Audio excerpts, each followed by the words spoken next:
discuss several episodes of the new nationalism, the new populism, in order to demonstrate that it's about more than just nationalism. What we're dealing with here is more than just questions of national sovereignty and nationalism. I think if we reduce it too much to nationalism, we're being very narrow, and I think there's people who have political agendas that would like to keep it narrow. But I think it involves a larger kind of revolt in many ways, a kind of larger issues of political values, traditional values in many ways, among different populations. And these are sometimes different, they vary from country to country, but there are certain things that underlie all of them. Certainly patriotism, or nationalism if you prefer, is one of those. Questions of sovereignty are important manifestations of this revolt. Immigration has made those questions of sovereignty very important also. But I think there's other factors involved, other values that are equally important to nationality and nationalism and patriotism. One of them, I think, is religion and religious faith. I think there's an element of religion in all of this. And in many ways, the cutting edge of politics in the world today, both within individual countries domestically and externally in international politics, is religion. I think we've moved from a world where, the 20th century we saw politics in terms of, on the left we saw politics in terms of social conflict and economic conflict in Marxism and socialism. On the right, politics was seen in terms of nationality and extreme forms race. But I think we've shifted the politics in this century, increasingly since the end of the Cold War.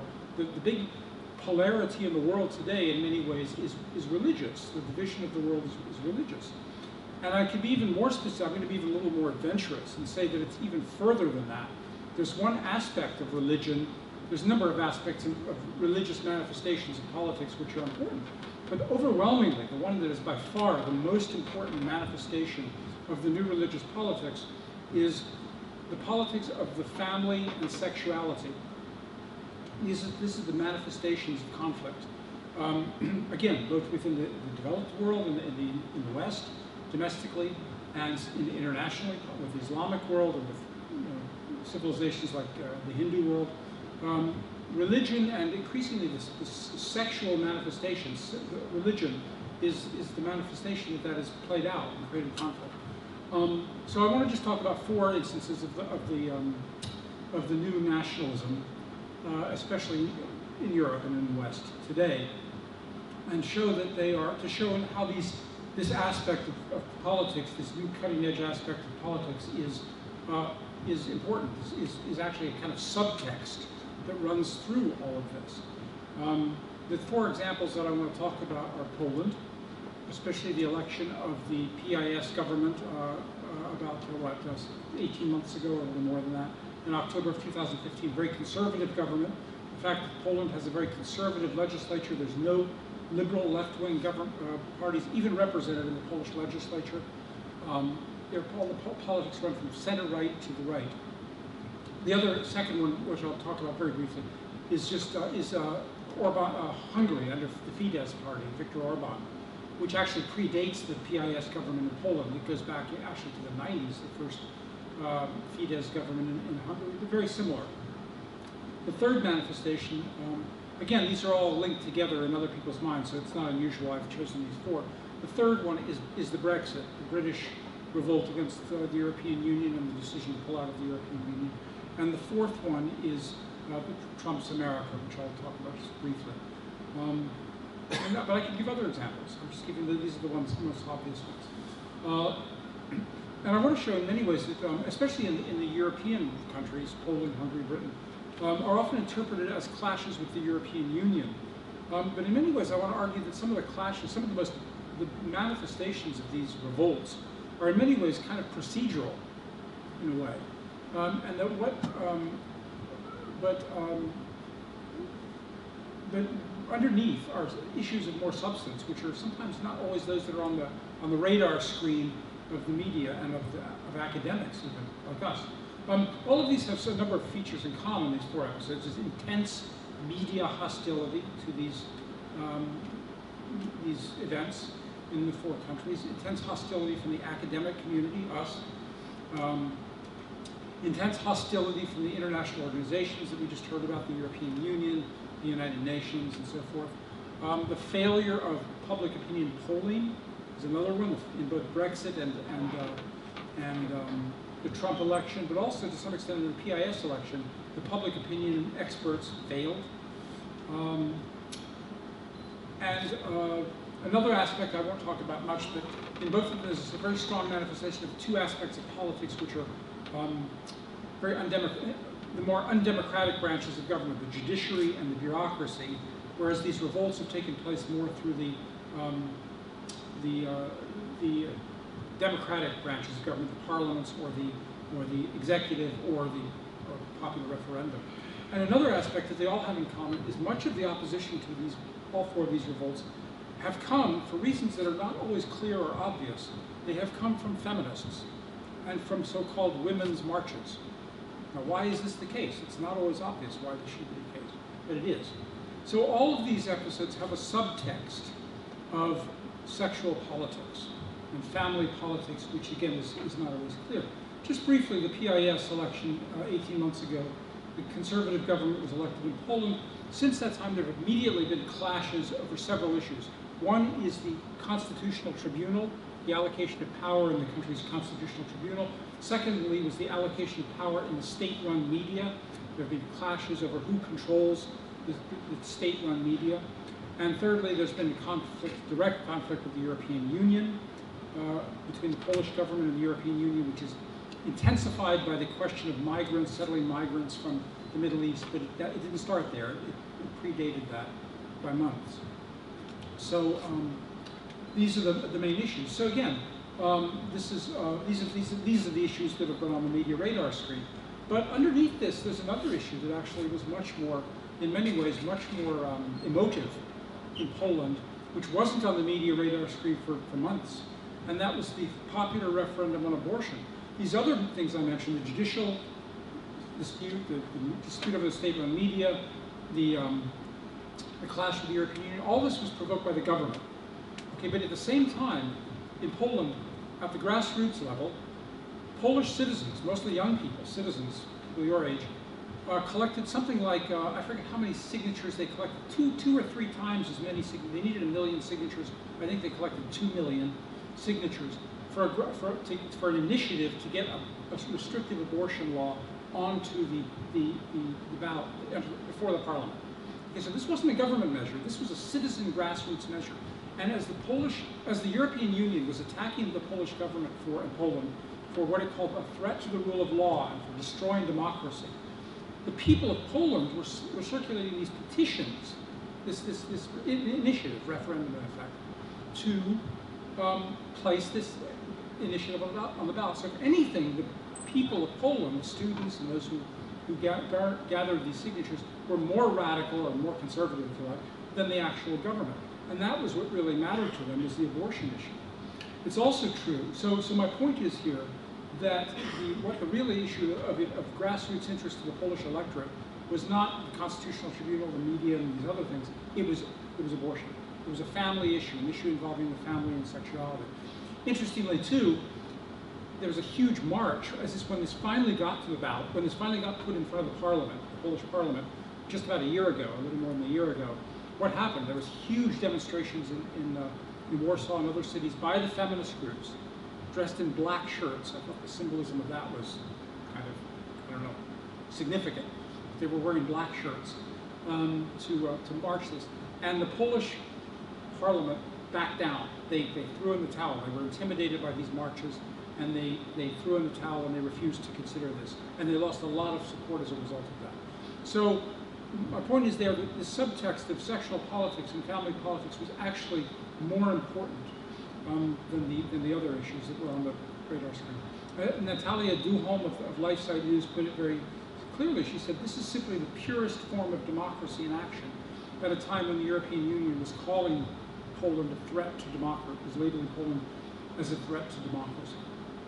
Okay, Hungary, just briefly. I don't want to talk about this a lot because I haven't had as much experience with it myself, but Orban's government has been very concerned with marriage issues and family values. They sponsored the World Congress of Families last month in Budapest. And they've been pushing these kinds of issues as well. I might also point out that throughout, here in Romania and throughout Central and Eastern Europe, these kind of issues have also become rapidly ascendant. You have a referendum coming up on traditional marriage and the Constitution. Here in Poland, it's divided the parties in interesting ways. The President, Johannes, is against this referendum. The socialists, ironically, are for it. I could make some observations about the nature of politics in Romania and other countries like Moldova and Russia, too. Why the socialists are coming out in favor of family values. Zeman in the Czech Republic has done some things that are similar. But there's great ironies involved there. But other countries in Eastern Europe, this has manifested itself also. In Slovakia, some statements by the former dissident Czarnogórsky. But perhaps the biggest one, I wasn't going to talk about this in detail, would be Russia. Much of the controversy in Russia in the last, 5 years, has concerned these kinds of issues of the family and sexuality. The famous homosexual propaganda bill, the bill that the Duma passed prohibiting homosexual propaganda toward children, was one of the things that it elicited a huge outcry and alienation of many of the elites of the Western world against Putin and against the Russian government. And the other one was the famous Pussy Riot protest, where kind of half-naked feminist groups disrupted religious services in the Christ the Savior Cathedral in Moscow. So there's a subtext very much running underneath also our relations with Russia. Russia's claim, whether you accept it, whether you accept Russia's claim to be the worldwide leader of Christian family values, maybe you see this as cynical, maybe it is cynical, maybe it's just pure opportunism. But it's nevertheless struck a nerve, and it is being taken seriously in countries like, in countries like Hungary and Slovakia. I can talk about that a little more. Let's talk a little about, just briefly, about the third example, the Brexit example, the British referendum on the European Union. What in here is, what's the subtext here of family issues? Well, it's actually quite striking, actually. It's still going on, and it's not ended by any means. A year ago, the British held a referendum to decide whether to continue in the European Union. The referendum, as you know, overwhelmingly the British voted in favor of the electorate to withdraw from the European Union. Immediately after this referendum, the government fell. Cameron's government fell because they had put their confidence in this referendum and it had failed. He was immediately succeeded by another conservative government under Theresa May. Now you ask, people have been asking this, although they haven't asked it enough. Why Theresa May? What was her authority for becoming Prime Minister of Britain? She was on the wrong side of the referendum.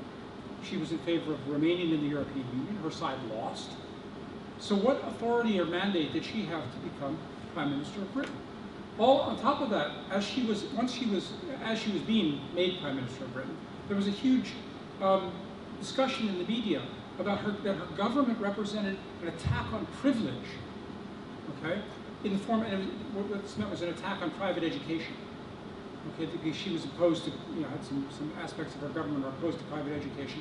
That her government represented, I'm quoting from conservative sources here, social reform to relieve the disadvantaged. That her government was going to create a government not for the privileged few, but for every one of us. And that above all, her government was going to create gender equality. Well, what were the mandates for all these things from the referendum? Had the referendum been about attacks on privilege and private education, social reform to relieve the disadvantaged? Had the referendum been on government by all of us rather than the privileged few? And had the referendum been on gender equality? Well, the answer is no. Had nothing to do with any of these things. So again, I ask, what was her authority? What was her mandate? What was her credentials to become Prime Minister of Britain? The odd thing, too, was that she staffed her government mostly with 70% Remainers and less than 30% Brexiters. Okay, so what was the authority for that? They had just lost the referendum, and yet they did 70% of the seats in the cabinet. What was the authority from all of this? The other thing that was quite striking at the time was there was no discussion whatsoever of Theresa May's role as Home Secretary. And I'll come back to this in a moment. But she was basically judged by completely different standards than any other prime minister, any other candidate for prime minister. Jonathan Foreman, who wrote a very strong critique of of her record as Home Secretary, and whose article, the critique he wrote, was killed by the Daily Telegraph. It was accepted for publication in the Daily Telegraph, killed under pressure from Theresa May's campaign. And he wrote, it was as if the icy Home Secretary had a dark magic that warded off all critical scrutiny and all criticism. In other words, she seemed to be immune from criticism, like they used to say about Ronald Reagan, the Teflon president. And she seems similar to be a kind of Teflon prime minister. Somewhere along now that the Conservatives lost this election when they were expecting to win it, they lost the election. Nobody has pointed the finger at the Conservative Party leadership and said, why was this prime minister chosen a year ago to be prime minister? What credentials did she have for being prime minister? Nothing. Nothing has been discussed about this at all. She certainly wasn't chosen by the rank and file. There were three major figures who had pushed very hard for Brexit. Boris Johnson, David Davis, and Michael Gove.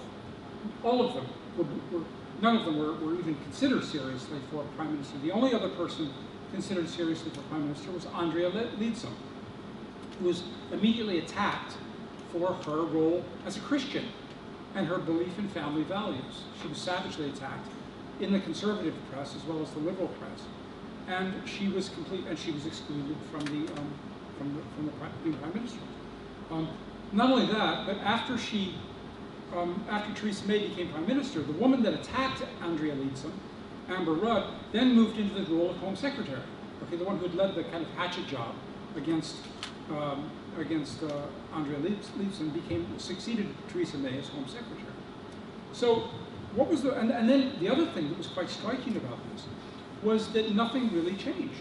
The Cameroons, the modernizers they were called, who had led Britain into Brexit, were excluded from the government. But the people that were brought in, okay, they represented kind of the left wing of the Conservative Party.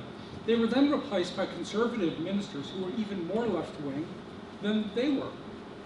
Even though the country, the electorate, had just voted a very conservative referendum in favor of withdrawing from the European Union. So it was almost as if it was as if the British didn't do anything.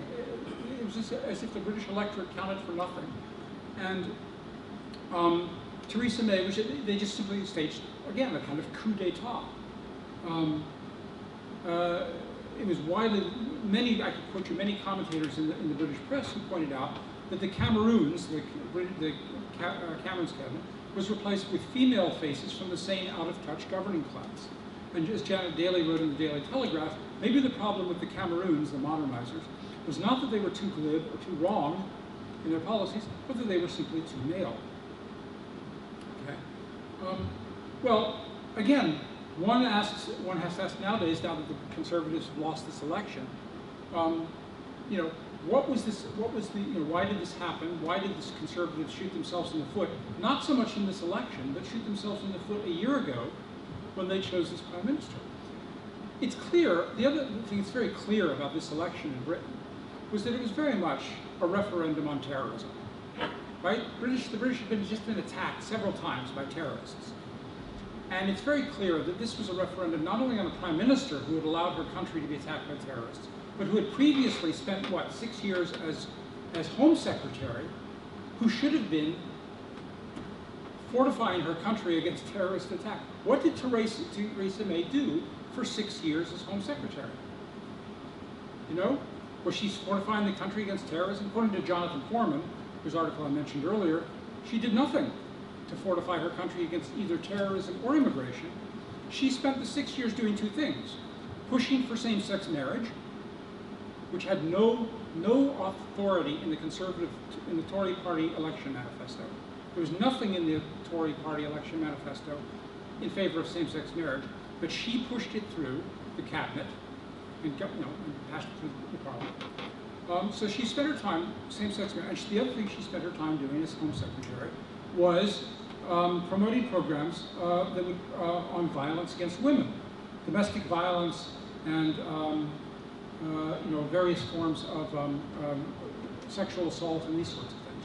Okay, so in other words, she was kind of flirting, if you'd like to give the expression, with the radical feminist movement and the radical homosexual movement at a time when her country was being attacked by truly dangerous terrorists. And then the irony of the whole thing, afterward, the whole she loses the election, the Conservatives lost the election, they find themselves in a situation where who do they have to negotiate with in order to govern? They have to negotiate with the Democratic Unionist Party, the most conservative major party in Britain, a Northern Ireland party, whose main platform was what? Opposition to same-sex marriage. Okay? So she's finding herself in this position of having to strike a, if you like, a dirty deal with the very party that stood against the things that she was pushing. And her own Scottish minister, by the way, who is an open lesbian, is in defiance of her on this issue of negotiating with the Democratic Unionist Party, this truly conservative party of Northern Ireland. So all through this election, all through the referendum and the election, even though it's allegedly about Brexit and about withdrawing from the European Union, the real tension all the way through this has been the politics of sexuality in the family, same-sex marriage, measures of violence against women, and of course, and religious issues, such as, by the way, Northern Ireland is the most religious, the most Christian, and the most conservative part of Britain by far. And that's why that she's having to use to strike a deal with the Northern Ireland Party in order to continue governing. Okay, well that's a brief, my spin on the British election. On the Trump thing, and I'll talk about this briefly because it's already been discussed a bit, but the Trump election, in some ways it's the most charged with sexual politics of any of them, because after all, you had two candidates. One was really the leading figure of radical feminism in the United States, Hillary Clinton, and the other was an alleged, sexual predator, so we're told, Donald Trump, and a misogynist as he was labeled and so forth, and of course his famous gaffe about in the van about groping women. So in many ways, this was the most sexually charged election of all, and yet nobody discussed it anywhere through the election. It never came up. There was almost nothing about feminism, almost nothing about sexual politics, almost nothing about homosexuality. These issues were just studiously avoided. Why? Because neither side wanted to do it. They were emotive, especially the Democrats didn't want to do it. Hillary already had, as they thought, the vote of single women and homosexuals. So she had nothing to gain and everything to lose by bringing it up. So it didn't appear that this was a major issue. And yet, obviously, it ran all the way through the election. It was the major issue all the way through. Well, what do I have to say about that? If it wasn't brought up, what is there to say about it?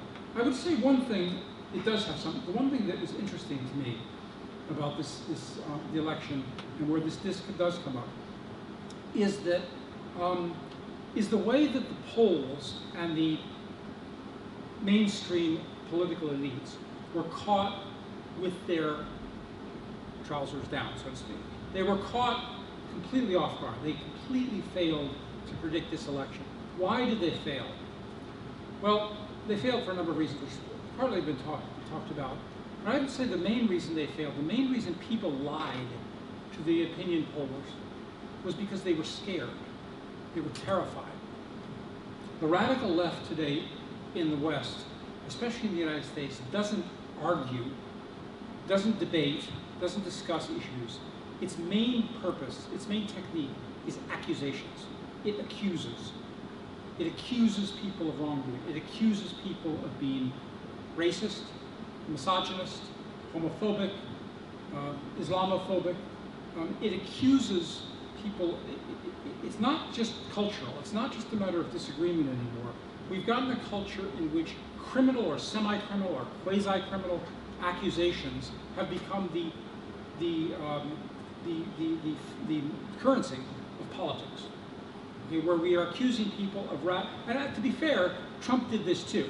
He said Hillary Clinton should be in jail. Well, that's the rough and tumble of politics, I admit.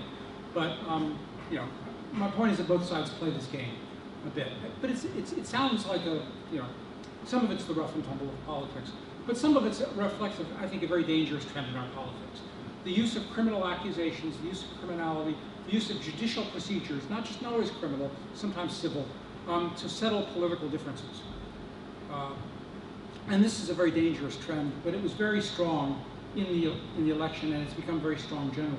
And I would argue that the cutting edge of this, the vanguard of this trend, is in sexual politics.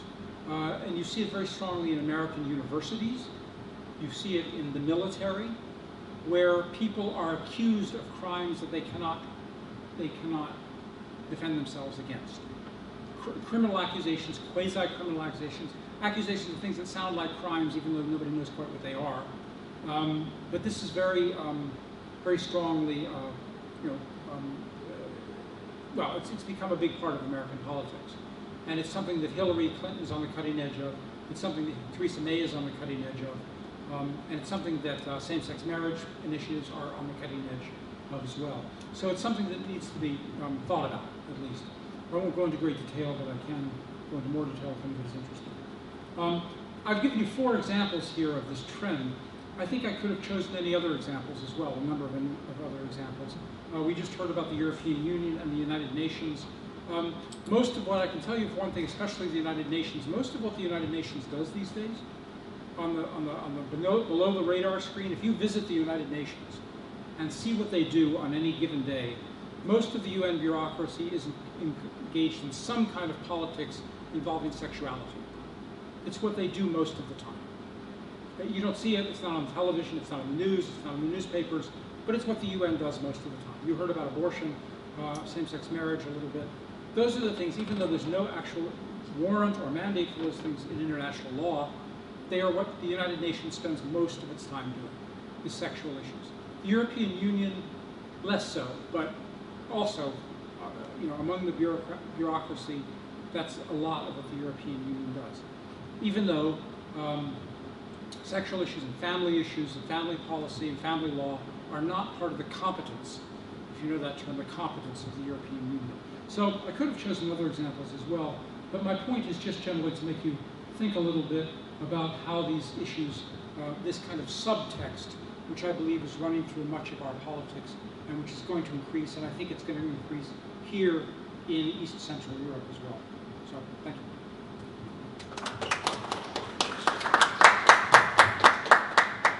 Thank you, Professor, for your excellent presentation.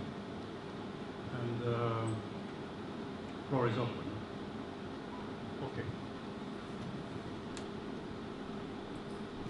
Thank you, Professor Baskerville, for a really interesting presentation. And I think it's a really perceptive insight how this sexual politics plays a crucial role as a subtext to much of our political discussion. I would push back a little bit on the Trump side, not so much disagree, but to say that for various reasons, some of what you indicated, the sexual issues were like, to use an example from pathology, they were in the bloodstream, but they never metastasized. But they did, right after, I mean, one thing that proves your point is that right after, I mean, immediately after, right around the time, I guess the day after Trump's inauguration, my city Washington, was filled with tens of thousands of feminists with a women's march against Trump, denying that he was their president. So I think it's very interesting.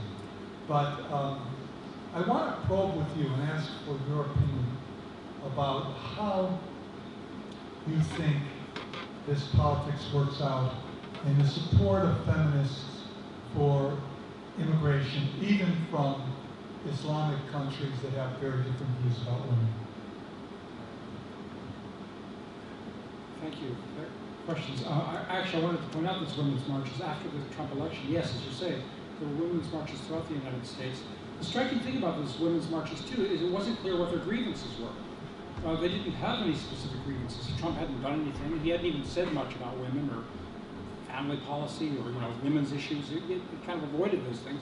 It wasn't even clear what they were protesting. There were no concrete grievances that they were listed. So it doesn't mean it's not important. I think it was very important. But it again shows how the cutting edge, especially of left-wing politics, has become sexual, not social or socialistic or economic or national or racial. Your question about how does this play out? Sorry, what was it again? How does it? Oh, immigration. Oh, that's very interesting. Yes, very complicated issue. Um, because yes, as you say, it does. As you say, a number of there've been in a number of countries, Britain, especially where the Rotherham attacks, where women have been attacked by immigrant communities and so forth, and where immigration brings in communities and immigrants who don't have the same respect that we have in the West for women's rights and for individual rights generally. And yet, why did the feminist movement support this? It's very strange. I agree. This is very true. In fact, somebody made this point about Theresa May, that she also supported this. She did not defend her country well against immigration, even though some of the immigrants have been notorious for immigrant communities being notorious for failing to protect women's rights. The short answer I would give to that, to a complicated question, is that radical movements, organized political movements like feminism, like homosexual politics, are not necessarily about rights. They tend to be about power. And they tend to make alliances with other groups that are also about power. And so one can be for women's rights, one can be for homosexual rights. There's no doubt that homosexuals and women have certain rights like everyone else does, and they should be enforced like anyone else. But these radical movements get a momentum, which is, which develops far beyond their actual substance of the issues they deal with, and they're very much in the pursuit of power. So they tend to form, as we say, strange bedfellows. They tend to form alliances with other radical movements, like Islamism. Why does the radical left ally itself with radical Islamist movements? And they do. They do. It's very clear. Why do feminist groups ally themselves with radical Islamist movements? And they do, quite clearly. Again, I would argue that radical ideologies are really about power. Why did Hitler ally himself with Stalin and vice versa? Because they were both the common pursuit of power. And that's the bottom line. That's the best succinct answer I can give to the question.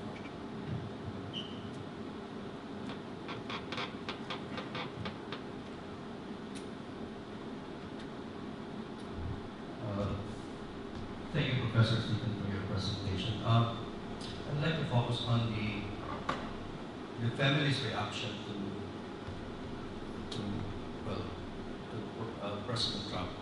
I would say that the feminist reaction to the election of President Trump would rather center on the rhetorics or on the the remarks that what could be perceived as an anti-feminist remarks, rather than on the policy. There's a difference between, for example, between what a person would say against certain people as against what would be the course of action that he will take, what sort of policy he will institute.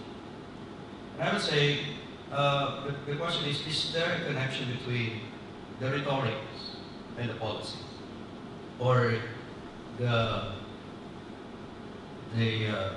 remarks against some people, like for example the feminists? Because we can also see these, for example, in the Philippines. Our president Duterte has been accused of being anti-women because of his remarks, because of his rhetorics. He often makes a joke, for example, about rape, and he's very famous for this. But some people would say that if you're going to check the record or the track record of Duterte regarding welfare of women, has instituted certain programs that promote the welfare of women. For example, when he was mayor in the South, and even when he issued presidency. So there is sometimes there is a disconnect between the rhetorics and the policy. So I think that's one avenue that probably analysts or critics could explore. To what extent these two, the rhetorics, the pronouncement, affect the policy?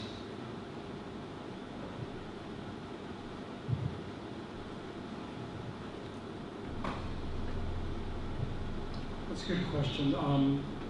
There's been there's been a lot of, the problem is we've seen the politicization of policies, both criminal and civil policies dealing with the family and dealing with, you know, with criminal matters.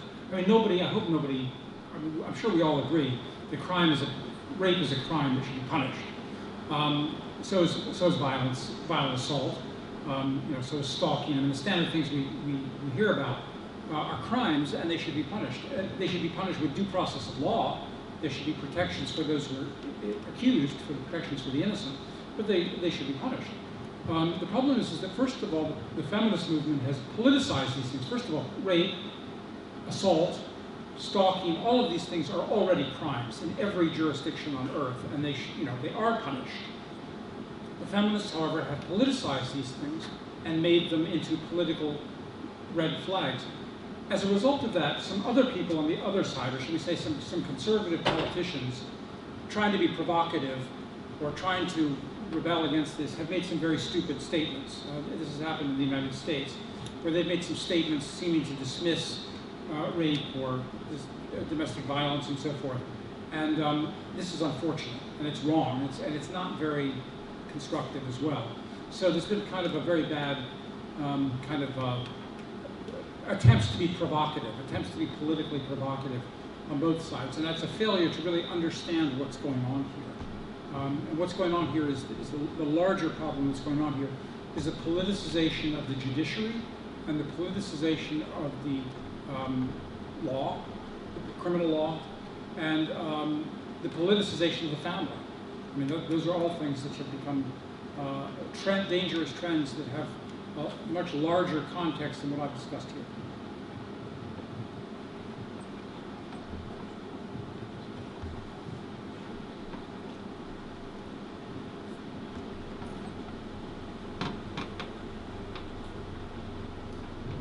Thank you. I'd like to refer to the previous question that has been raised by Professor Farina, because I think that somehow brings both the panels on both the talks, the one about the human rights and the one about sex and politics, to a sort of common denominator.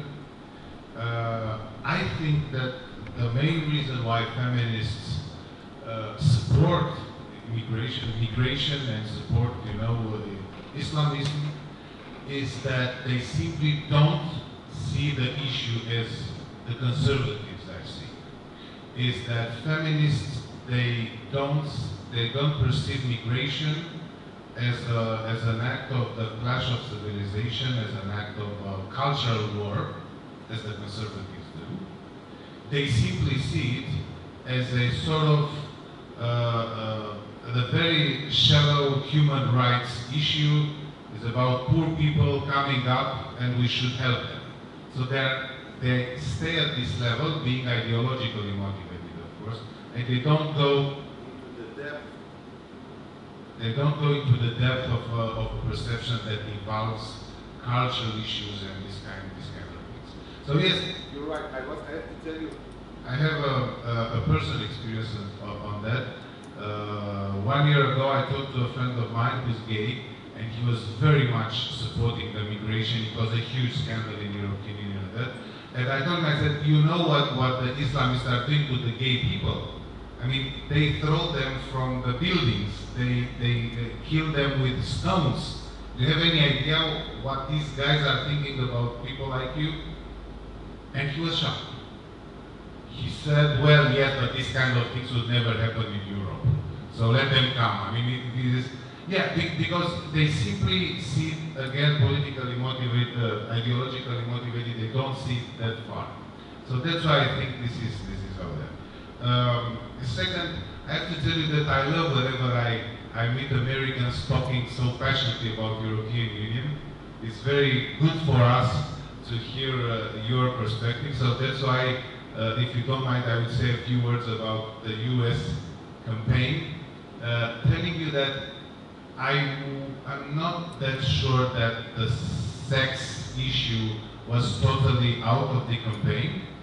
I remember in that moment when they put publicly that tape with the locker room boyish talk of Donald Trump about how to approach a lady, and at the same time, as a reply from Donald Trump, bringing up the eternal Clinton issue.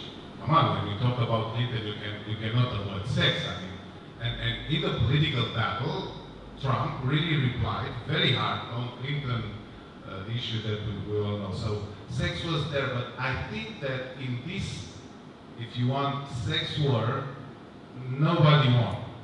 So it was a draw. So that's why maybe it was not pregnant, because you know, Hillary attacked him on his disrespect, which was obviously an erotical disrespect to women, and he counterattacked, remembering everybody how Bill Clinton behaved with women, and it was a draw. So that's why maybe it was not that decisive. And I would like also to say a few words about this approach of feminists about Muslims, saying that, you know what the paradox with the liberals is that they started as apologists of difference. They said, gay people, they are different, we have to respect their differences. Atheists, they are different, we have to respect their differences. I don't know, Buddhists, they are different, we have to respect. Islamic, Muslim, they are different, we have to respect. And they end up as hysterical supporters of a homogeneous world, where there is no whatsoever difference between a Christian and a Muslim, and wherever a Christian, for instance, insists on that difference, he got a very harsh answer from a liberal, who again, they started by chanting praising the virtues of difference. So that's why I think they are a very shallow and superficial vision on this kind of issues. Thank you.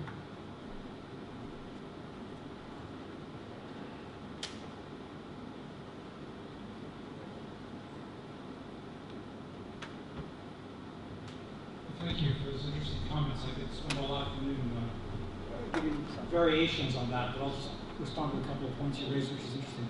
First of all, the immigration issue.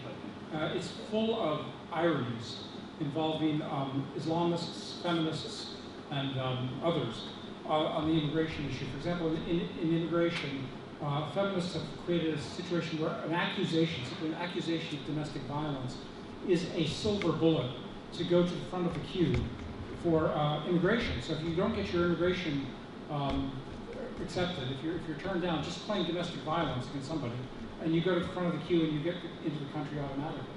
But the interesting one, very interesting one, we've tied ourselves in knots over this one. I'll do it very briefly. The issue of human trafficking is very interesting. This human trafficking, this term was created by feminists. In fact, Hillary Clinton was involved in this. It was created by radical feminists. And it seems to have been created as a way of, again, as a form of violence against women. Then what happened was conservatives took it over, Christian groups especially, and the Bush administration took this over and used it as a way of clamping down on immigration and prostitution. And the feminists said, no, that's not what we meant. We wanted to legalize prostitution. And so they started backtracking and changing it around so that they would have, prostitution would be legalized, but human trafficking would be a crime. Okay, and so then they got in all kinds of contorted positions, and all kinds of ironies, where you have to, you're not sure who your allies are and what is the politically correct position to take on these issues. So it's you can see how ideology completely muddles our politics. And you said some very interesting things, but I can't remember all of them right now, so I'll let somebody else take over. Just, we have time for just one more question.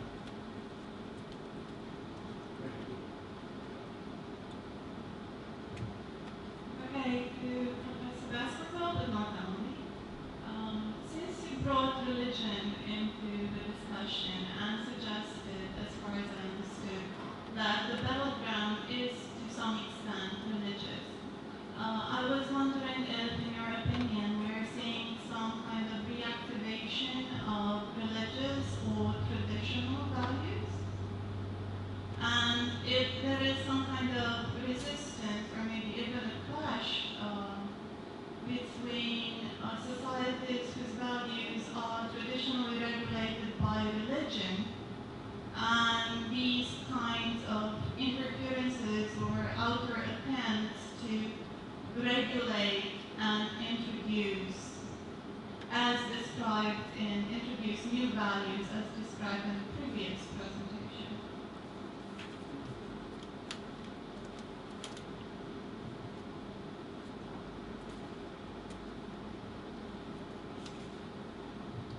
Yes, that's a good question. I do certainly think that we do see, reintroduction of religious values and religious clashes. The question is, why is it happening? What are we to make of it? Some of it's intertwined with nationalism and ethnicity, of course, but I think there's more to it than that. I think the fall of communism had a lot to do with it. I think the old secular ideologies like Marxism are no longer plausible. They're discredited. Nobody, except a few academics, will defend Marxism.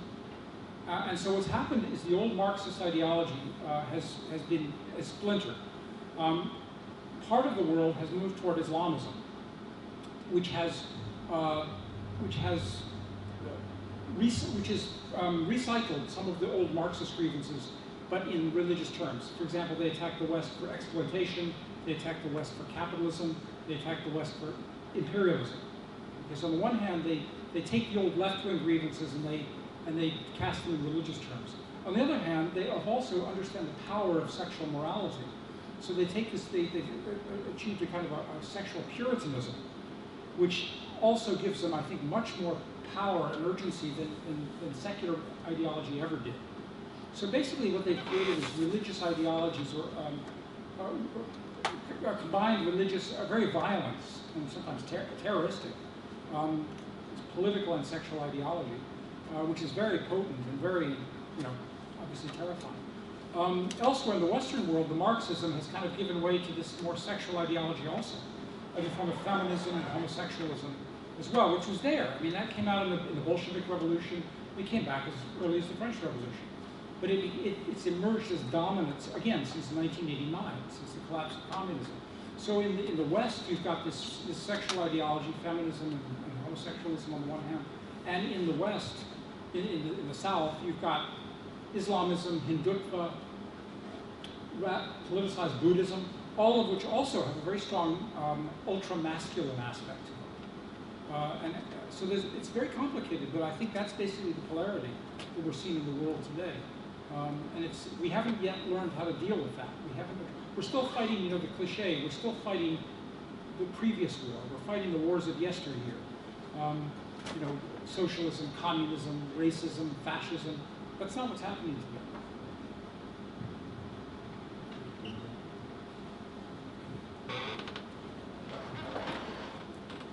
One more short question. So, okay, we conclude this session. Now, all of you are invited to lunch. Is it out there, Dan? Is it out there? Is lunch out there?